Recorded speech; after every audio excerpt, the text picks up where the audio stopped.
Yo, you guys, this is Blacklist of the Abyss, and you're watching my review for World Trigger Chapter 52, and this was another great one. It really was. It starts off with High Rain telling all of his men to go down to the surface and take out all the non-C rank agents, which is big in and of itself. That alone is huge, alright? But that's not all that happens, that's just the first page. Right, the rest of the chapter focuses on the rabbits and the trainees and just the situation going on where Osamu and Sheikah and Izuho are. Alright? And they know now, they're able to figure out that the rabbits are there to take care of the trainees. And we learn from Hyrain that the C rank agents can't bail out. Alright? They don't have that ability. Alright, so they can go after them and they can't escape like some of the other guys have, right? Which is also pretty big, all right? And it actually makes a lot of sense too, because I remember when I was reading this, I remember back when Osamu was facing that Marmot from like a long time ago, and he lost to it. He got his butt kicked, and he had to be saved by Yuma. Back then, his Tryon body got destroyed, but he never bailed out. But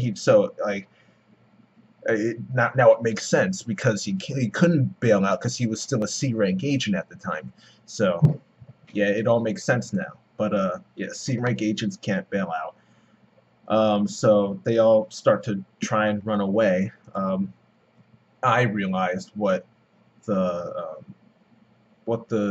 new type rabbits were after, so she alerted them. She also had a report to Shinoda, so they know about it too. And one thing we learn is that these new type rabbits, they all have different abilities, right? So the first one had those like boosters, like jetpack things on its back, whatever. All right, but this one has the ability. It's kind of like Naruto when he's in like four tails mode, six tails mode, those types of modes, and he sticks his arms into the ground, and then his arms come up in other places. Right? It's essentially that ability, except this specific rabbit can like change the shape of its hands, pretty much. So that's essentially what it does.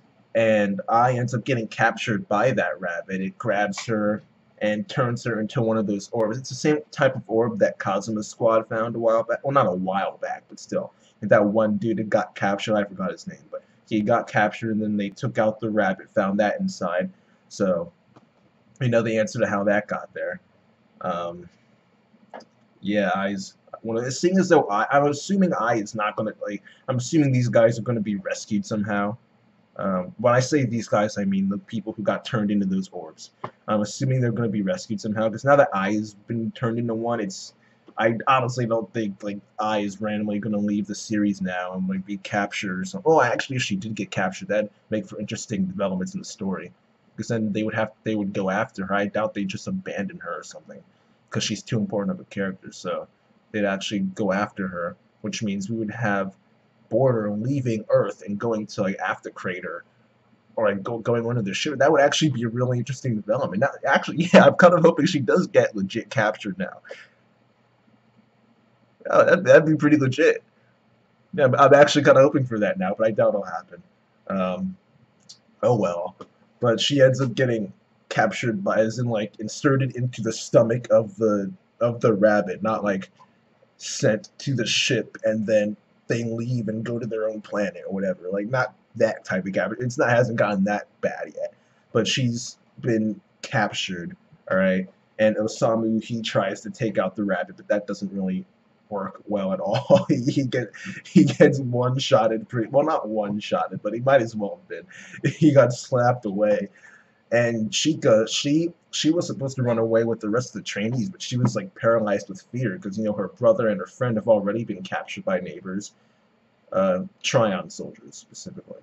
And she's been like, Osamu's been attacked in Yuma. She's been drawing neighbors for a long time now. So it's like she's afraid of them. I mean, it makes sense that she's afraid of them now, especially since someone as powerful as I just got captured, and Osamu was flicked away like he was nothing, So she's paralyzed by fear, standing there, and Izuho comes to her aid, and she saves her. But then Izuho gets captured. Now she's realizing, all right, this is really bad. I'm not going to have another one of my friends be captured because of me. And she steps up, and it was pretty legit too, right? There were flashbacks thrown in there used really well, and it all led up to Chica taking out that sniper trigger thing and just completely wrecking that rap. Wow, she completely wrecked it. She took out like half of its body, and Osamu came out of nowhere, stole the stole the kill. He finished it off by cutting that like orb thing inside its mouth, because that's like the only way to actually beat them. That was the one that captured Ai, right? So was Ai like hurt by that or something? Like I don't know. Was Ai's orb like not injured? It can't be injured. It's an orb, but was it like scratched or like broken or something? Like that's something I'm interested in. Well, they made no mention. I guess it's fine. I don't know. Probably. Oh no, probably not. Whatever. We'll get an update on Ai probably next week, maybe next week. Though I wouldn't mind not getting it next week, because the way the chapter ends is really epic. I'm really looking forward to it. Alright, because Osamu made a report to Shinoda in HQ, and Shinoda said, hey, alright, don't worry about it. We got things covered over there, because we're sending our most powerful squad over there. And we see Karasuma, we see Reiji, and we see Kirie Konami. Alright, yeah, alright, listen, alright. Midorikawa, alright, this dude's pretty good. Alright, he's pretty good, but he got dominated by Yuma. Alright? It took a couple matches, and then Yuma pretty much memorized exactly how he fights and was able to completely dominate this dude, alright? And Konami has had many more matches with Yuma, and he can still barely beat her. If ever, more than half the time, she wins, alright? So if Kirie Konami can dominate Yuma that much, imagine how much she can dominate a freaking Tryon soldier, alright? Yo, man. They were talking about what their plan was, and they said, hey, our plan is just to let Konami rampage. We're just going to back her up. Oh, man. That last panel. Oh, man. This chapter was great. This chapter was great. Seriously, it was. Plus, we haven't even seen High Rain's men come down to the surface yet. We know they're on the way, but they haven't actually gotten here yet. We haven't even seen what they're going to do. I mean, there's only been so much Miwa can do. I mean, even if Miwa shows up, he's not gonna... Oh no, they're not going after the trainees though, so yeah. Right, but still, this chapter was great, seriously. High Rain and his, well, not High Rain, but his men at least, went down the surface, or only started their journey to get down there. Plus, Aikitora got captured, that's big. Chica stepped up. She got a little bit of development there.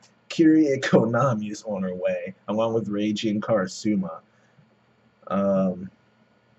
We got a little bit of knowledge here and there. We figured out how exactly that one dude turned into the orb, and about the C-rank agents not being able to bail out. And so, I thought this chapter was great, so I'll give it a 9 out of 10. And yeah, that's it. Next week we get Kirie Konami. I can't freaking wait. Alright, hopefully we get her next week. But knowing shonen manga, specifically shonen manga, Weekly Shonen Jump, they'll probably switch the scene to like what's going on with Yuma or something. They better not, they better give us Kirie Konami next week. Seriously, all right. But yeah, that's it, you guys. Chapter gets a 9 out of 10. Rate, comment, subscribe, and I'll see you guys next time.